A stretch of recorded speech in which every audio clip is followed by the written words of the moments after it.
The presenting sponsor of Moon Tower Soccer is FVF Law. To find out what makes FVF a different kind of injury law firm, you can visit fvf.law.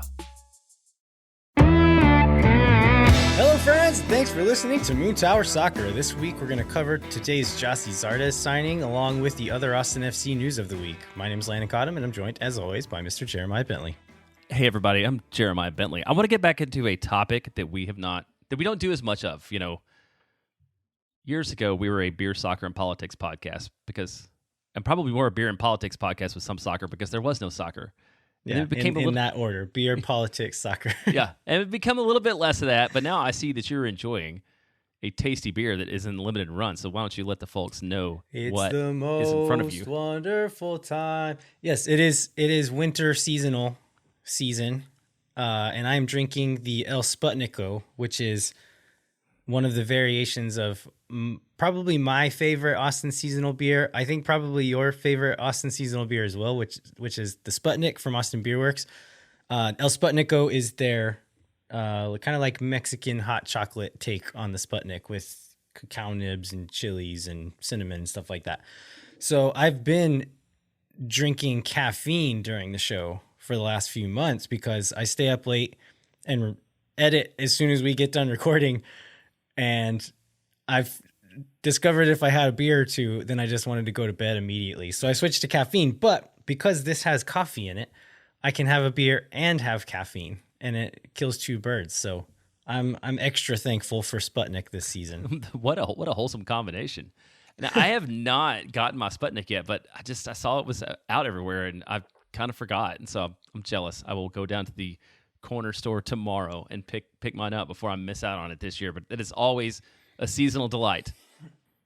Before we jump into Gyasi Zardes and the other Austin FC news, I think we should take a minute to say something about Grant Wahl. I think most people listening to this will know that he passed away suddenly during a game at the World Cup that he was covering the other day.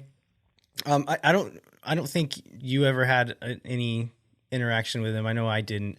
But he kind of has an important place in Austin FC history, right? Kind of starting off all the discussions of Austin possibly getting a team with a tweet in, was it October 17th? No, October something 2017 or something like that, right? Yeah, I went back and looked that up, and it's amazing how fast stuff disappears even on the internet. So it's October 16th of 2017. He put out the tweet that said that if Anthony Precourt did not get a downtown stadium in Columbus, they were looking to move to Austin, which then led this. I'd forgotten this part of it at all, but then that same night there was this unsourced Columbus Dispatch story that said basically it was a done deal and that Austin FC would start playing soccer in the 2019 season at the University of Texas football stadium while a soccer-specific stadium was being built, which I just totally forgotten that part of the story, which is kind of wild. And that would have been such a bad outcome, I think, for Austin. If it had turned out that way. I mean, this timeline that we're in now is absolutely the best timeline. I guess that'll always be my first thought about Grant Wahl, is just that part of like Austin history, and that, like you said, I didn't meet him or know him, but the people who I respect, who I have met and known, who know him, have like nothing but the nicest, most amazing things to say about him. And I guess that's really my impression of the guy, is in his commitment to the American soccer community. Yeah, well said. All right, let's jump into the Austin FC news. So I think the biggest news was today we got some green smoke. We were thinking maybe we were going to have to just talk about the signing, assuming that it was Gyasi Zardes. And then luckily, Anthony Precourt was nice and decided to announce it immediately instead of the next day. So we actually got the announcement today. Austin FC signed Gyasi Zardes he's playing for Colorado last year, was a free agent this year. Jeremiah, are there any other details that we should note on the show? We did get some details, which is probably the most exciting part of getting this news today, as opposed to speculating on what it might be. So he signed a 3-year guaranteed contract. So it's guaranteed through the end of 2025, option for 2026, club option, obviously.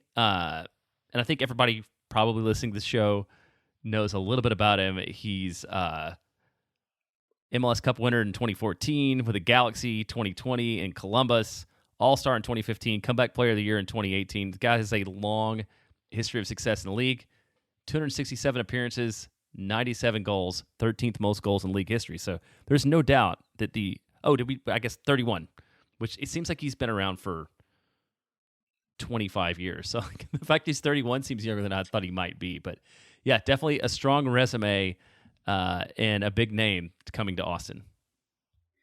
So we asked for some listener questions to kind of find out what you guys want to know about Gyasi Zardes. So we're going to try to go through some of those and maybe throw in some of our thoughts throughout the way. So Jeremiah, you want to start off with this first one?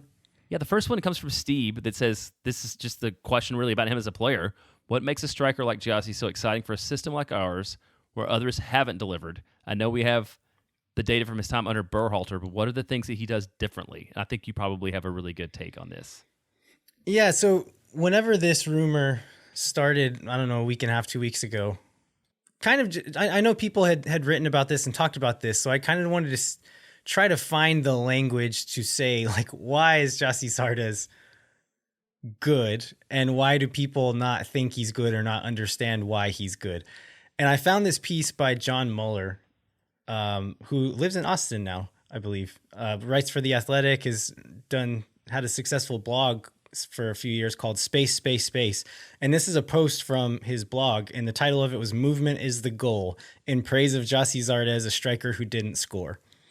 And he paints a really beautiful picture in this piece. And he makes a point saying, one way of thinking about sports is that winning is the point of the game, and that outscoring the other team is how you win. And so, like, the scoreboard is all that matters. And then he goes on to say, another less exciting way of thinking about sports is that playing well means doing things that are likely to help your team win. And two examples of that he gives are shooting a contested jump shot whenever you have a teammate open under the basket. Even if you make that jump shot, the better play was to play to your teammate under the basket. And then if you're a wide receiver who runs crisp routes all game for zero yards, that player outplayed the player who couldn't get open the whole game but catches a deflection for the game-winning touchdown.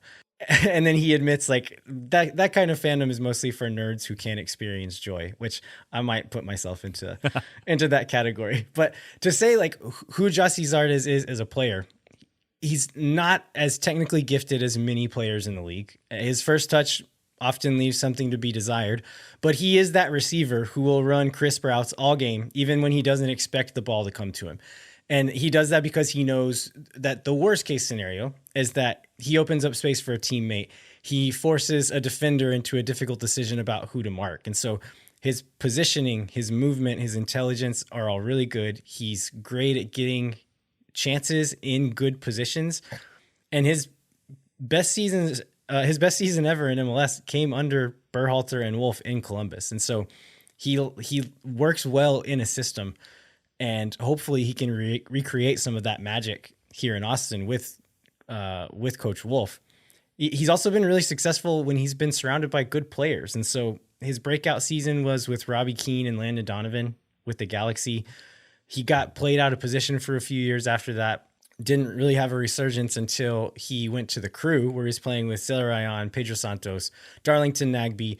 And so looking at this Austin team and Zardes stepping into it, you see we have Nagbe 2.0 in Danny Pereira. We also have Sebastian Gyasi, Diego Fagundes, and then a guy who plays really good balls into the box. None of them amounted to anything at the end of this last season, but Emiliano Rigoni, a guy who can play really good crosses. Zardes is a guy who knows how to move, knows how to get in the spaces where he can get on the end of those crosses. And so these are the reasons why I'm excited about Zardes, and think that, like, these are the things that he can do differently than anybody we've had on the team so far.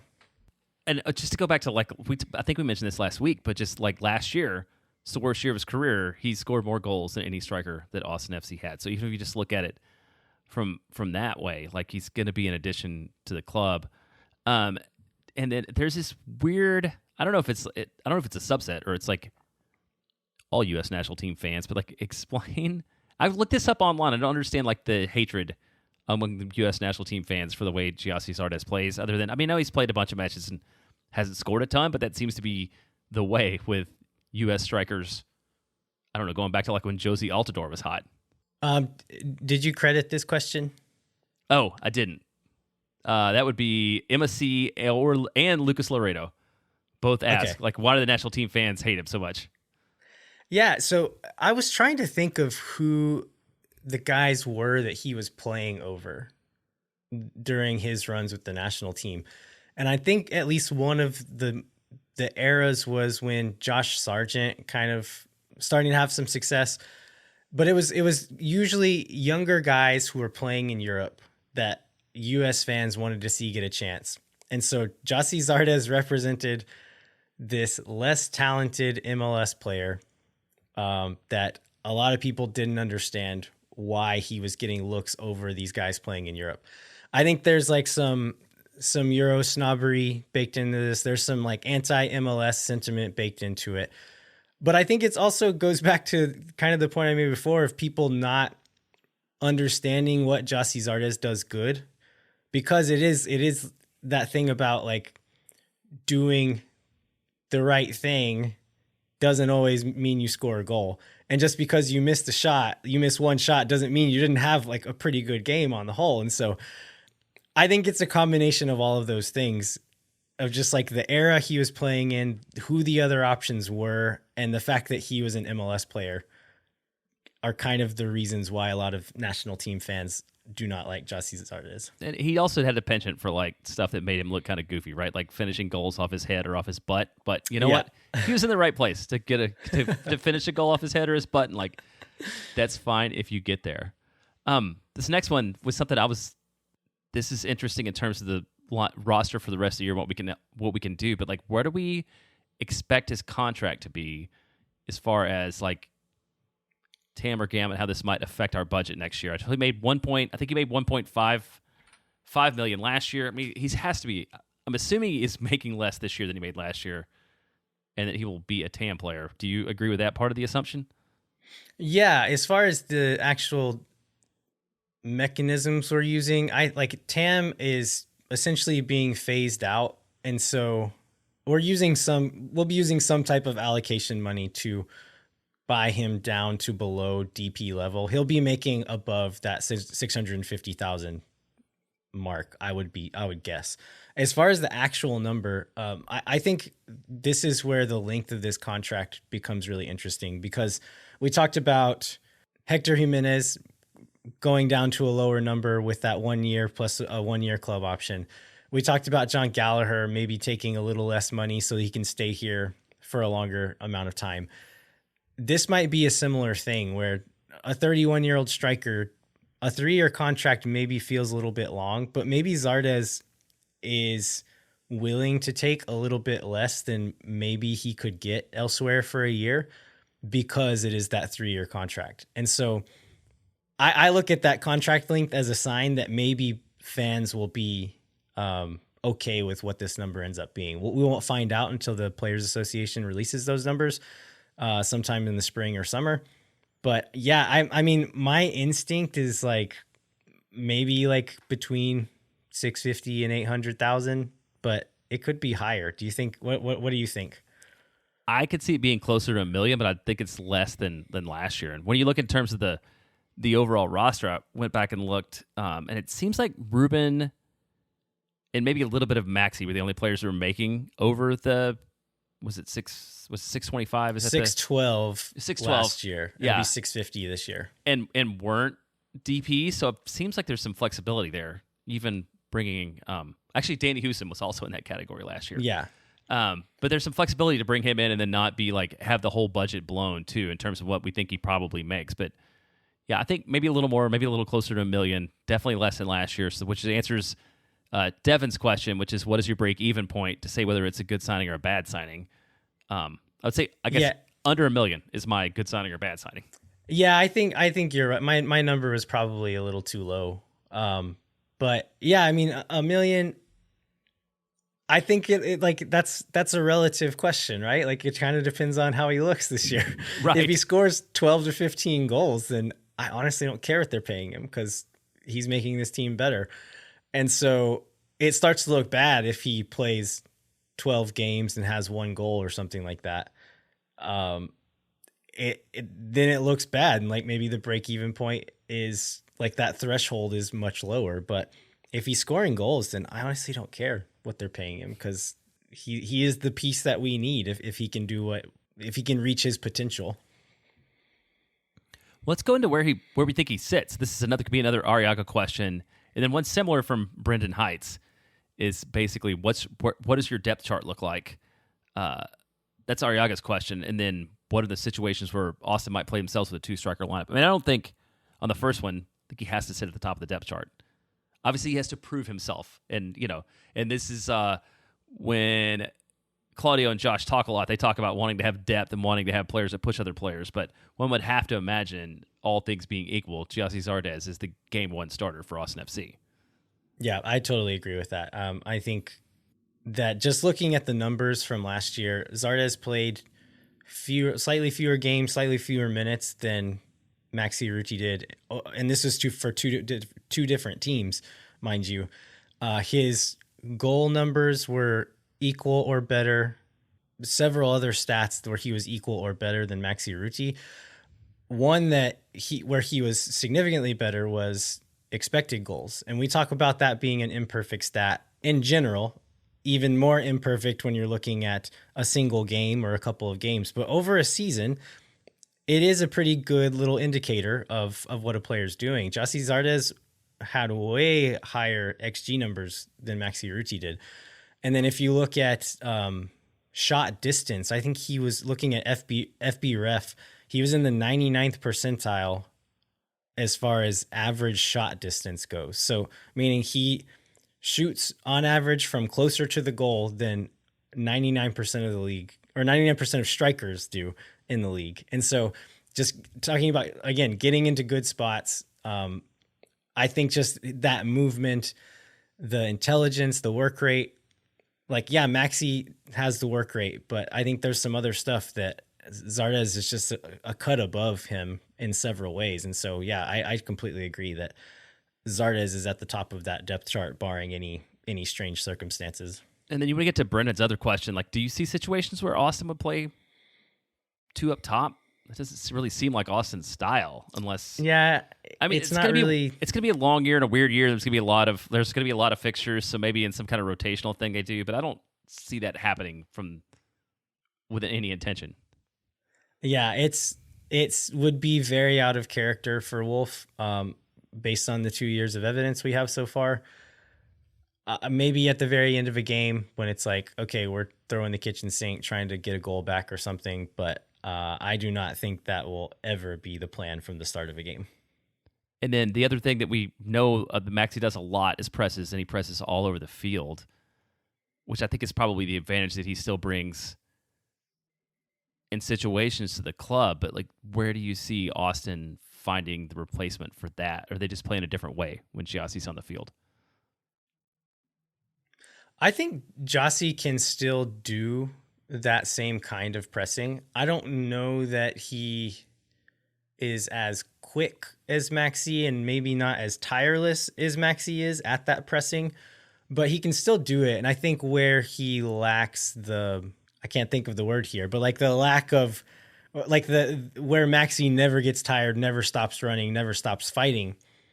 If Zardes isn't able to do that, I think as far as the mental side, the strategic side of it, I think he'll still be very good at pressing in this system and just being in the right place, cutting passes off at the right angle, angling a run around to cut off passes to certain people. So I think he'll still be effective in the press. Maybe not to the same physical level as Maxi, but from the mental and physical combined, I think he'll still be very effective.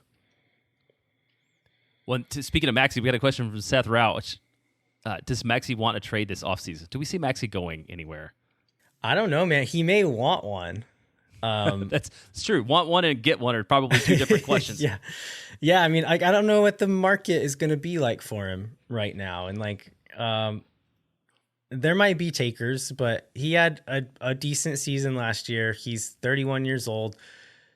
And he's never had like an amazing season in this league. He's always just been like that 7 like 7 to 10 goals is kind of like a good year for him, and he's never really done better than that. And so, like, yeah, maybe he would want to leave, but I don't know how realistic it is. I'm hoping, like you said before, Jeremiah, I'm hoping this will push all of these strikers to do better, knowing that they're going to have to fight for their minutes a little bit more. And I mean, Maxi seems like the guy who's going to come at it with that attitude. Teammates seem to really like him. You don't hear guys saying negative things about him in the locker room, really, or stories coming out about that. So I'm hoping that's going to be the case, that he'll just come to work and be a good team player. But yeah, who knows? Well, somebody else had a question about that reminds me about Gyasi and like how he would, like what kind of guy he would be, and how he would fit into the locker room. Maybe it was maybe that was like a second part of a question from Emma. And so, like, tell everybody the story of why Gyasi Zardes has a blonde mohawk. Because I feel that really, if you don't love him before, like, just that story makes you want to love. Like, I told my wife, and she's like, "Oh, this is my new favorite player already."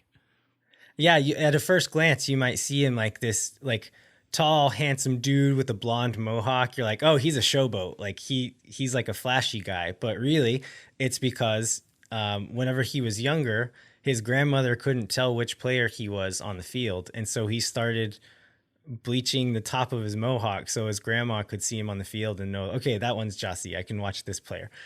And he's just done it his entire career. I've never seen him without that blonde mohawk. And so as far as like personality goes, I've never heard anybody like on a personal level say anything bad about Gyasi Zardes. Teammates seem to really like him. Coaches seem to really like him. Fans always seem to really like him.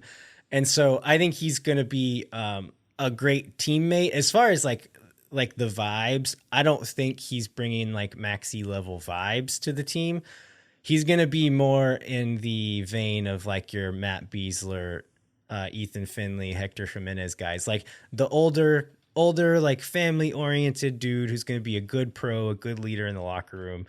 And so like, I think that's the part of the locker room he's going to sit in, metaphorically speaking, but he's definitely not going to be like a bad influence on the locker room. He never has been. Yeah, that's good input. So we may have already mentioned how many goals we hope from him. Those were two of the other questions that came in. Over under 9.5 goals. That's from Zariaga 2. Audiace wanted to know what's your too early over under on goals prediction, and then Taylor Rudolph texted me and asked a slightly different question, which is total goal contributions over under 15. If we want to take both of those. Like, ooh. Yeah, so let's set the number. What is the number that makes it hard to answer? The number that makes it hard to answer for me on goals is, let's just say just goals for now. Just goals. 11. I was going to say 11 and a half. Or 11 and a half. Actually, that's what it would be. Like because if he gets 12 or more, I feel like that's a good year. And if he gets 9 to 11, he did okay. And anything less than that, like I feel like it's a waste. Yeah. Man, if he can stay healthy and play the expected amount of games, I'm going to take the over on that, on 11 and a half. If he can't stay healthy, then maybe he's not going to get that. But goal contributions is an interesting one too, because he's not a guy who historically has gotten a ton of assists, really. Yeah, he had one year where he had 19 goals and 0 assists. I saw it. Like I think it's his biggest goal scoring year. So Taylor's line is pretty good also. 15 for goals plus assists. Yeah, that's a tough line there. Again, I'll make it the same answer. Like if he stays healthy, we'll say over on 15 total goal contributions, and if he can't, then it's going to be under. I'm gonna go in between and say we're gonna be happy with him, but he's gonna have 12 goals and 2 assists. So go over on the goals, under on the total contributions, and it will still be a solid year from him. We talked about the mohawk already. Wellhausen asked if I would get a blonde mohawk out of respect for our new signing. I will not. I don't think I could. Maybe if I could, I would, but I think a mohawk is not a good look for me. And then Brian Hensley asked, better yet, do you think the rest of the team will also get blonde mohawks to match Gyasi and Diego to confuse opponents on the pitch? I feel like we have a lot of blonde hair dudes. Julio's hair is pretty blonde sometimes too, right? Yeah, he does the blonde tips on it every once in a while. I don't know that anybody's confusing Diego and Gyasi Zardes. I think Gyasi's like 6'2". Um, but I think the better question here is, will Gyasi go Verde on the Mohawk? Oh yeah, that would be a Do you great think question. do you think he would be willing to change it to go team colors, even though he's never done that? I don't think. Not to my knowledge, I don't think he's ever done it. He's never done anything beyond blonde, as far as you know. I don't think so. I could be wrong.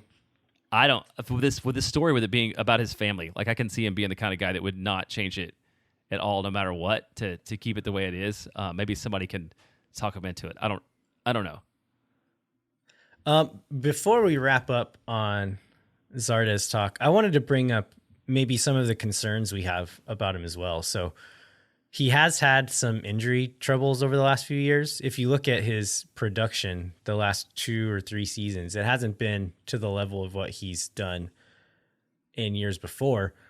He generally does produce when he is healthy. And so we'll see if he can actually stay healthy as he gets into his 30s. And talking about aging, so we talk about how he uses intelligence and just good positioning to get into good goal scoring positions, make smart runs. But he also uses athleticism to kind of create separation from defenders to do that last little burst of speed to kind of get into an open space at the right time. As he gets older, he will probably get a little bit slower. And so the question becomes like, can his body still do what it takes to be a successful MLS goal scorer? He hasn't had just like a huge physical drop off when he's healthy. And so I don't think he's going to just fall off a cliff this season, but you never know. Like crazy things start to happen to your body once you hit 30. So hopefully those two things won't be a problem, but I could see them being a concern over these 3 years that he has on the contract with Austin. Yeah, and to the point there on the contract earlier, I'm surprised I was a little bit surprised it's a 3-year deal because of the position he plays and because he's in an age where you see decline there, and he hasn't played a ton of. I mean, he hasn't played every match basically since 2019, I think. So you could maybe he does deteriorate some, but still, you would hope there's enough minutes to go around and enough goals to come from the strikers altogether. You know, hopefully, like there's plenty of opportunity for Maxi to play, even if it's not starting, which every match, which means maybe he doesn't want to go. There has to be minutes for Musa Gite. Last year, he did still play 2,200 minutes, which was his most minutes since 2019. And he wasn't as productive maybe as in past years, but Colorado was Colorado, too. It's not a great place for offensive production. So hopefully we've got at least one more year of the Gyasi Zardes that we've mostly known to grow and expect. Yeah, so I went and looked up this quote from Gary Lineker. I can never remember who said it or what the exact quote is, but Gary Lineker was talking about moving off the ball. And the quote is, "Everybody says it's being in the right place at the right time, but it's more than that. It's being in the right place all the time." And so that's going to, I'm hoping I can bring this up when talking about Zardes throughout this season, pointing out moments where he's in the right place all the time. And hopefully that'll lead to some goals. But yeah, we'll see. All right, you want to wrap it up, move on to a few more player moves that we heard about when we go beyond there. Number one, Hector Jimenez re-signed a new contract with Austin FC during the offseason. We know, like, from the golf conversation that he was expecting to be back, but there's a couple points in this contract that I think are interesting and a positive development for Austin. Those being that he's in a supplemental roster spot and the salary that comes along with it. So maybe, like, what's your reaction to this re-signing? Yeah, I mean, because it's a supplemental roster spot, I really like this. I think that's really good business for Austin. Whenever you look at 2023 and how many matches Austin are going to be playing, we've got MLS, we've got Leagues Cup, we've got US Open Cup, we've got CONCACAF Champions League. With all that, it's going to be a ton of games. And so if you can get experienced guys like Hector Jimenez on what is this, essentially the lowest level roster spot you can give a guy of his age, the lowest amount of money you can give a guy at his age. These are spots that are normally taken up by like MLS journeymen who haven't really played that much, or like guys who you aren't expecting to give a lot to the team over this course of a season. If you can fill that spot with a veteran like Jimenez, who we know whenever he's healthy can be an asset to this team, even more of an asset in the locker room probably, I really like this move. Yeah, I do too. So in looking at the MLS salary guide, last year he made about 200K is his official reported salary. He's probably at about 85 for 23. So, it's Hector Jimenez. He's a few months older, but he's less than half the price. That seems like a good, smart piece of business. I don't know, though, that necessarily resolves the fullback depth completely to my satisfaction. How do you feel about that? No, I completely agree. I would like to see one of those remaining senior roster spots to go to another fullback. Yeah, and we got Rodney's agent. What's Rodney's agent's name again? Is it Diego Cerati? Yes, Cerati. Yeah, he's being himself again. And we had a recent quote that said Rodney's here in Austin, wants more minutes, and basically, I think he says we're talking about how we're going to make it happen, right? Yeah, the quote was he's going to stay in Austin. He wants more minutes, and we see a way. That's right. We see a way to make it happen. Sorry, I'm 355 days into Duolingo. I should know that by now. How to read that quote. So, do you see a way to make that happen? I mean, I think we're going to talk a little bit later about this interview that Claudio Reyna did with Adrian Healy on the Verdi and Black podcast. But one thing Claudio said is like, we've got some guys who maybe didn't get as many minutes as they wanted to. We're going to have a lot of games. Therefore, guys are going to get minutes. I was very curious if he was including Rodney Redes in that or not. And I think on a show recently, I said that Austin, strangely, like Austin Wingers FC, need depth at the wing position. And somebody, I can't remember who it was, were making fun of us because we didn't mention Rodney at all in that conversation. And so I think there's maybe a couple of positions where I feel this way, but if we go into this season with Rodney Redes second on the depth chart at one of the wings, I'm not going to feel great about that. And so I would like for them to bring in somebody else. And if Rodney earns minutes in that scenario, great. But I don't want to be in a situation where we're giving Rodney minutes just because he's the only one there. Yeah. Do you think that quote means anything? I think it's just an agent talking about his guy. Like, I don't. Yeah. He's talked a lot too. Yeah. This guy said a lot. I think is he also Cecilio Dominguez's agent? And Romagn's, I believe. Yeah. Isn't he all three? This guy said a lot of stuff. He said a lot of stuff on behalf of a lot of people. He's entertaining. I mean, from among the agents, especially now that Diego's dad's not his agent, he's probably the most entertaining one we have left. Yeah, that's almost certainly true. I don't know. It makes me think that maybe he is continuing in Austin. Maybe this means that Rodney's destined for MLS Next Pro minutes. Who knows? We'll see. And then one other interesting player thing, possibly outbound, is there was this news that Owen Wolff is potentially a prospect for PSV. Being outbound, which is kind of exciting and interesting, but I didn't expect to see that so soon. Yeah, I had heard whispers of the possibility of Owen going to Europe over like this past summer is when I heard that.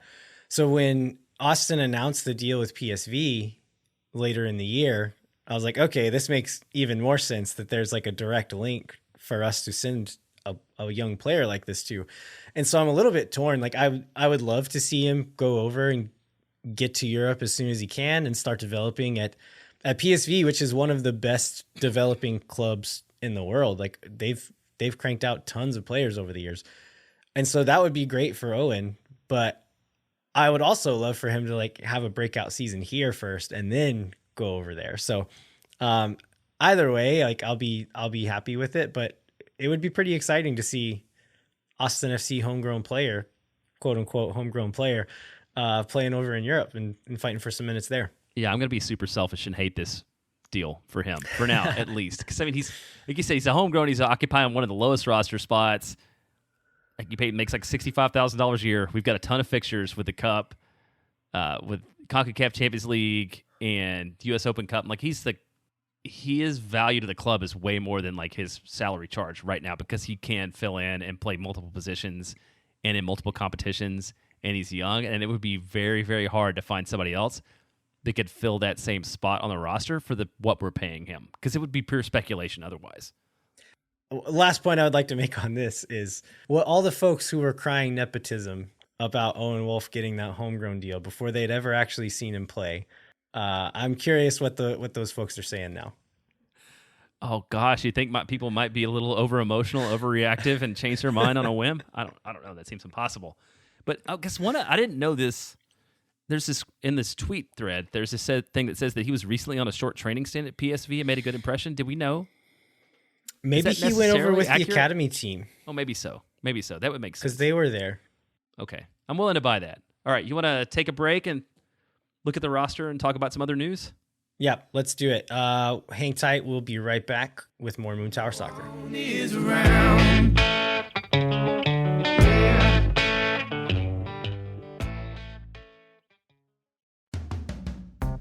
Moon Tower Soccer is brought to you by Sage Wilson Property Group.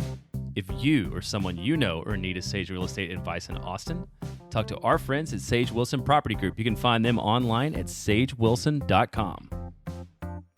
And as always, Moon Tower Soccer is brought to you by our friends at FVF Law, the official injury lawyers of Austin FC. FVF is a different kind of personal injury law firm dedicated to community, transparency, and client education.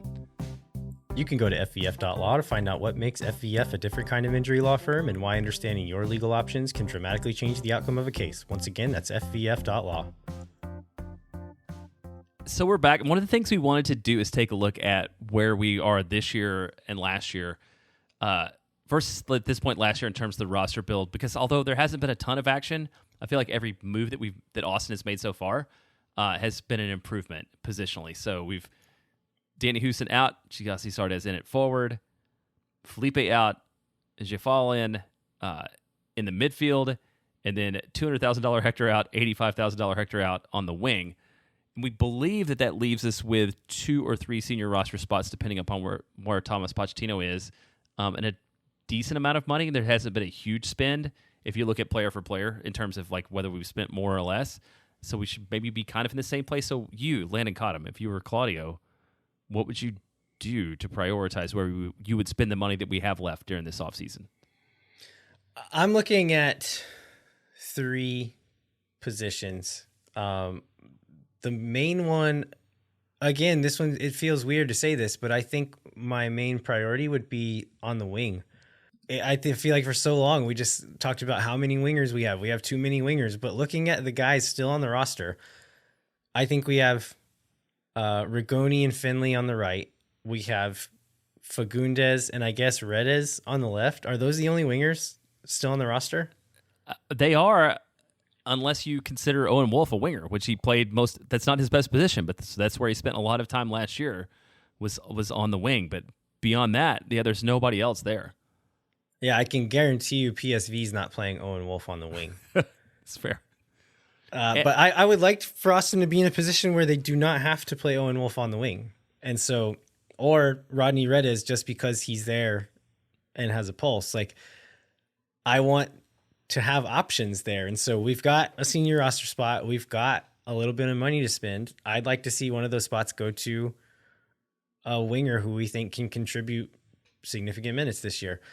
The other spot, I think we talked about it earlier in the show, is fullback.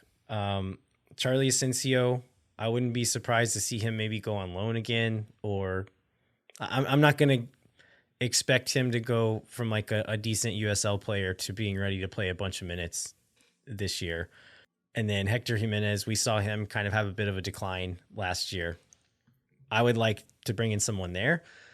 And then the one that I'm like the least sure is going to happen is center back. I would still really love them to see them bring in a really high level center back if they could fit it in to the budget. Yeah, and you have a guy, and I don't know if we've talked about him on the show. I know we talked about him when we have many times now. Yeah. Okay. I knew we did I knew when we did the Phil West Verde Letters thing or whatever. Like this, we had a long piece on it, but Alex Collins, for those who don't know. But I think we talked about him probably on every show for the last month. Okay.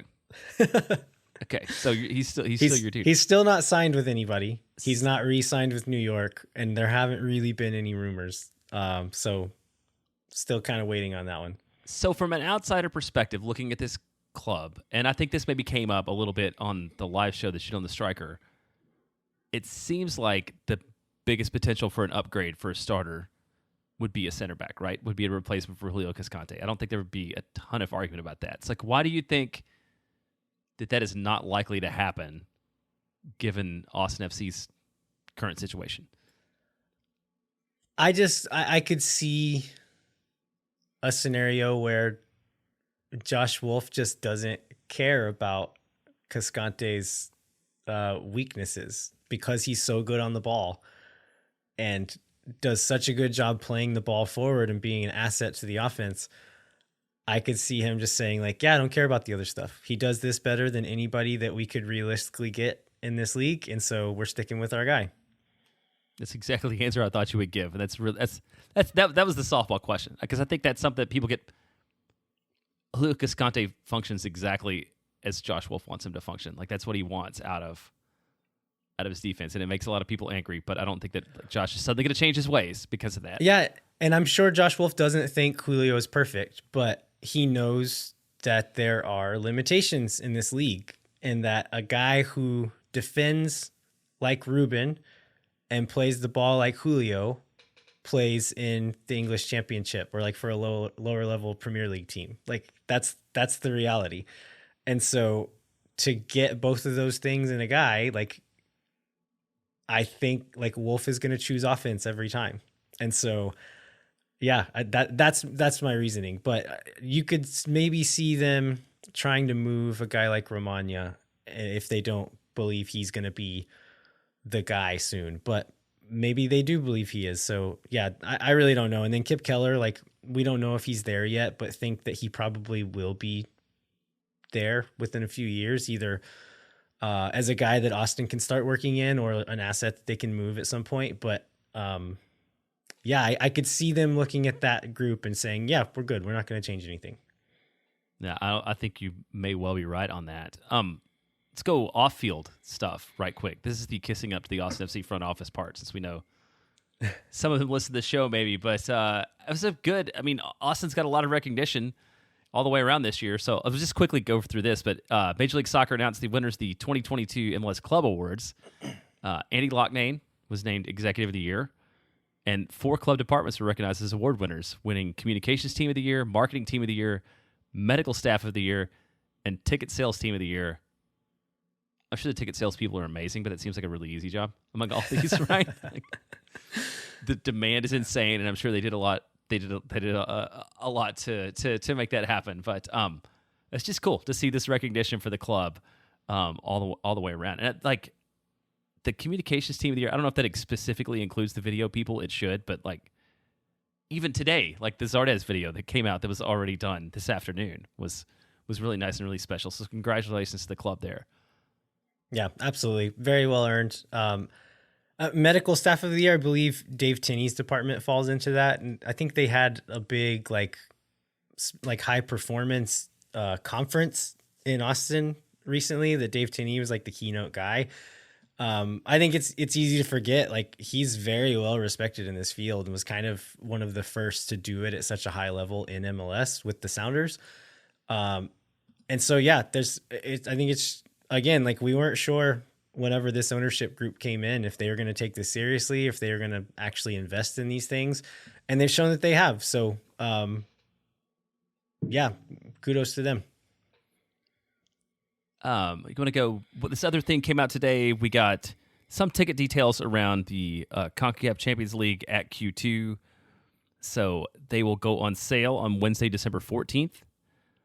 If you're on the wait list or the general public, if you're an Austin FC season ticket member, you'll automatically receive tickets to the match as a feature of your membership. This is the home leg on March 14th against Haitian club Violet AC, which will be in the round of 16. So they're first play in the Dominican Republic and then come back home and play in Austin for the second leg on March 14th at 7 p.m. Yeah, so we weren't quite sure this was actually going to happen for a while, but right. As we get further along, these details seem to be pretty concrete, and the team is at least acting like they think it's going to happen. So that's exciting. As far as the tickets go, I don't think it's a given that season tickets holders get given tickets to these games. And so I think that's pretty cool that those are being included, because I don't think every season ticket holder in the league gets that. Yeah, I'm pretty sure you're right on that. I think that came up in some discussion in Slack when people were complaining about not getting a season ticket gift, and somebody else is like, "Well, you get a lot of free tickets to games, so maybe consider that your season ticket gift," which is awesome. Because like these tickets aren't necessarily cheap, and like there's a lot of families and stuff. So I mean, it's good that people are able to get the most of their ticket, and they can get some games that they weren't necessarily counting on, which also obviously helps the club because they're a lot more likely to have a stadium full of fans if season ticket holders are getting them, as opposed to having to pay for them separately, depending upon like whatever's going on in their budget in their life, that they have to make decisions about where to spend their money. So I think it's a win all the way around.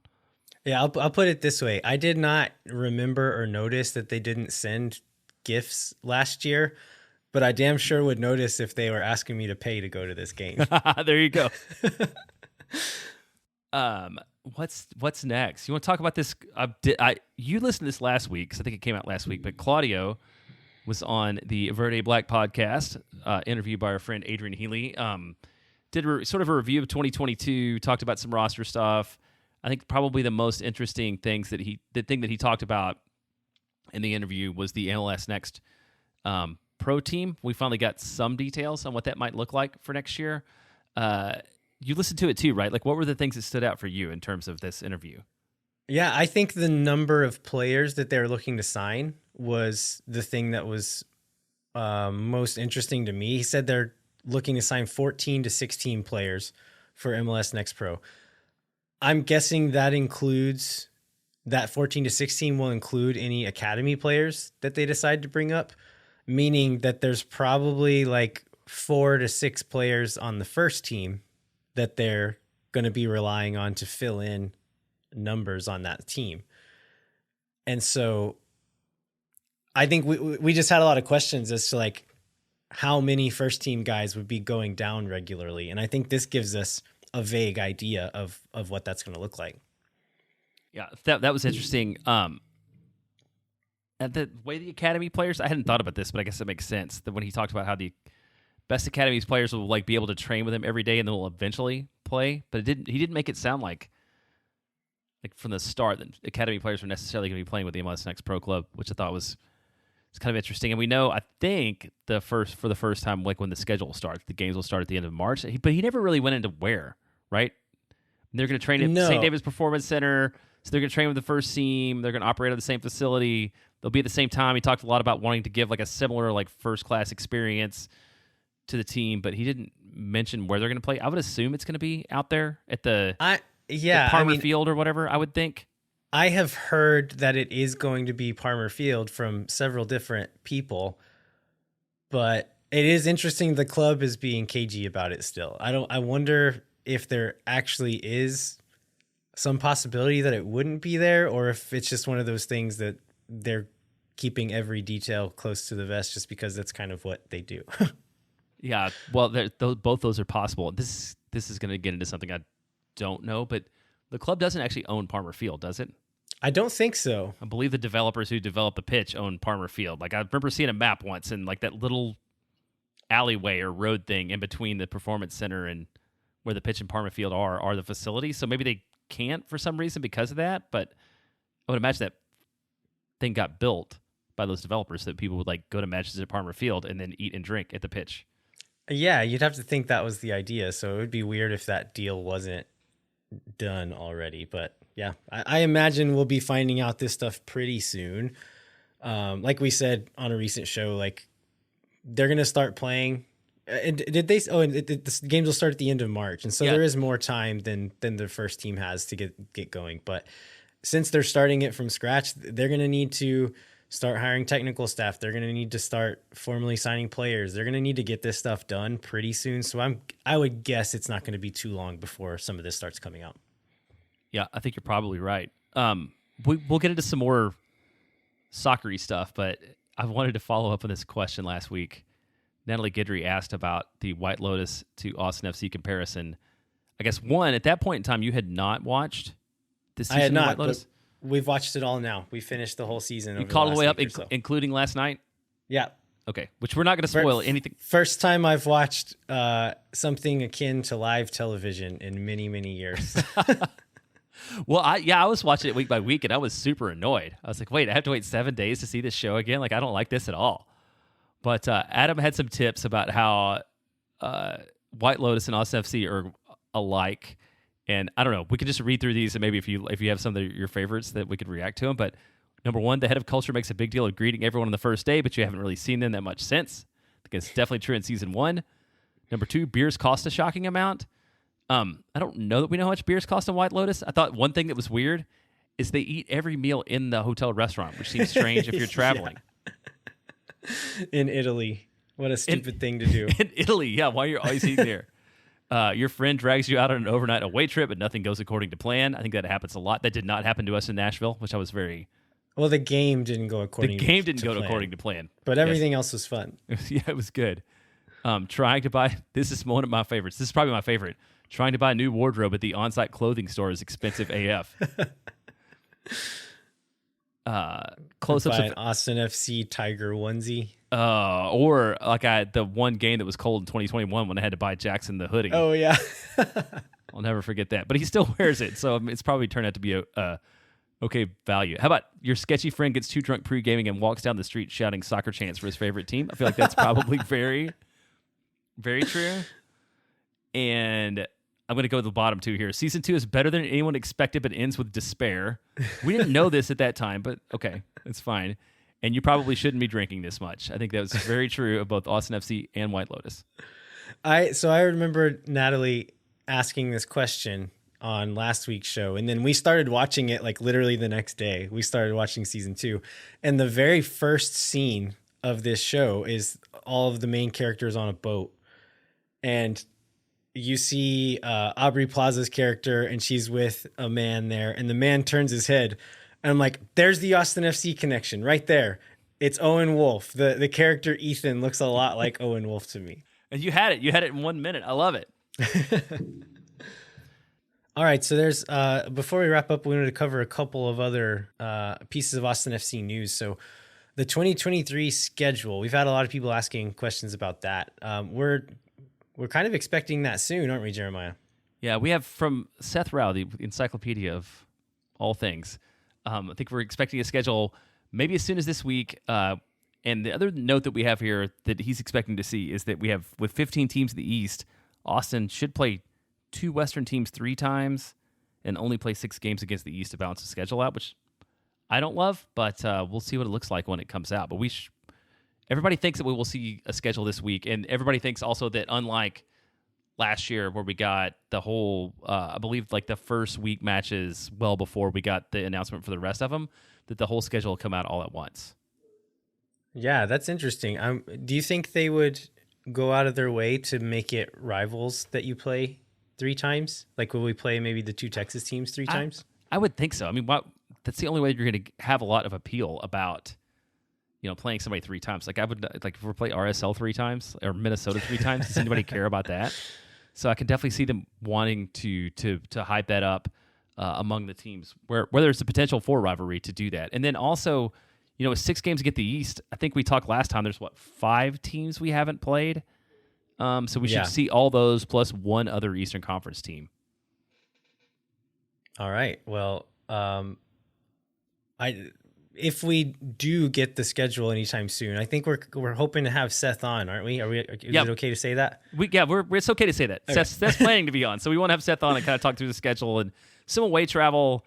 That guy does a ton of work behind the scenes, and from Chicago now, like a guy does a ton of work behind the scenes for Austin FC and the Austin FC fan base from hundreds of miles away. So we'd love to have him on and sort of talk through all of that.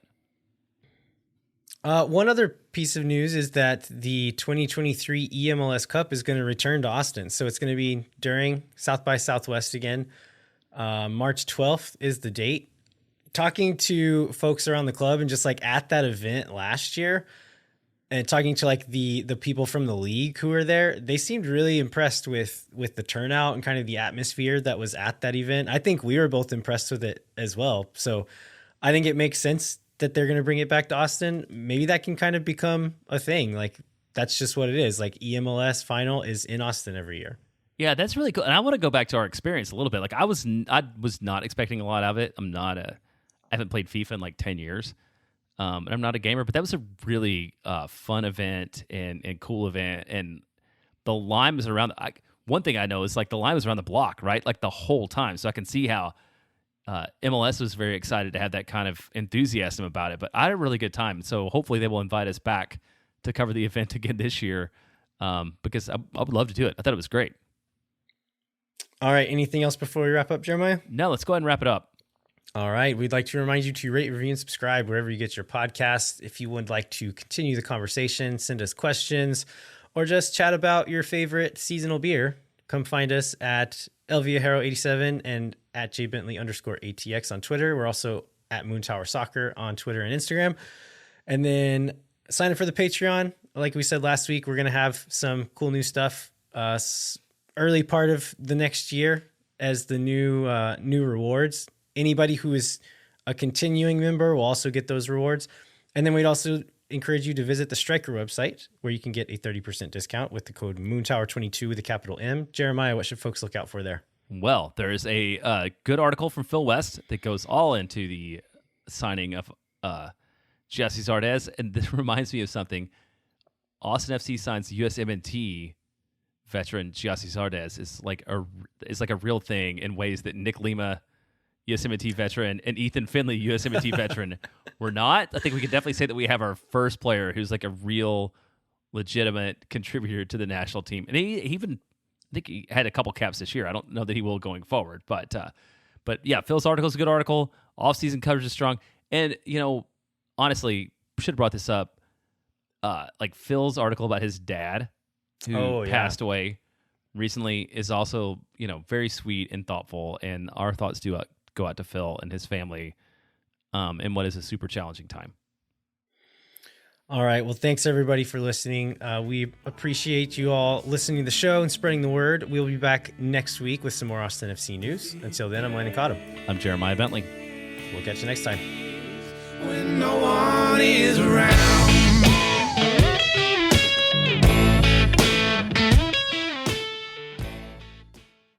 Think for nothing, you never. La gente Oh my God.